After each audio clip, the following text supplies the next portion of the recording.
Athi uSinenhlanhla ningangibona ngimsulwa, izandla zami ezigcwele igazi engalisula, namhlanje bengicela ukuconfess. Ngoba nale ndodana engayishiya emadwaleni emfuleni iyakhala ngifuna uyise mangihluleka ukwenza intando yayo ngithembisa ithuna. Konje kula madoda amangaka asefinyelele emathangeni ami ngizomfumana kanjani ubaba kafuna uyise? Phela mina bekulula ukufinyelela emzimbeni wami uma ungumuntu wesilisa unento yokujabulisa iphakethe bengikuthengisela umzimba. Cha bo musanike ukungidabukela.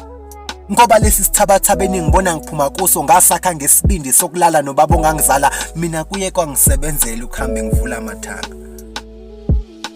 Ngifika ngeBM eBnB ngiphila impilo kadokotela namhlanje impilo yami idinga udokotela ngingumngane omkhulu wesibhedlela. Asemaningi kakhulu ke nalamaphimba angikhalelayo mangilele. Ngoba nami abantwana engabashiya belele ngeke ngize ngikubalele. Omunye ngimuzwe ekhalela kude ekhuluma ngendaba yokuba udokotela. Uthi yena ube yisolution yokugcina kubaba uSomandla, uyena obeyolapha isifo sengculaza kepha mina ngakhetha ukumkhaphela. uSinenhlanhla sonke siyamazi. Ukhule ngumntwana wesonto ube yilunga eliqotho lomphakathi, lokho ke thina sonke singofakazi. Kutheni pho izenzo zakhe zasemazweni esingasimangazi? Ezikhulumela yena uqobo lwakhe. Uthi mina ukuhamba kwempilo kungifundisa ukuthi okuhle ngokuhamba ebumnyameni kulula ukubona la kulele ngakhona ukukhanya. Into ebengakaze ngayinaka ubungozi ngokukhanya okutholakala ngeindlela zobumnyama. Athi Xolani ngicela uhambe. Athi Xolani hamba.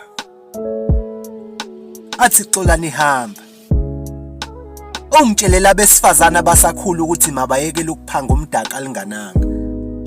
Bafunda ukulinda alikho ijele lokubekezela okuhle nokuhle kubona kuyozifikela.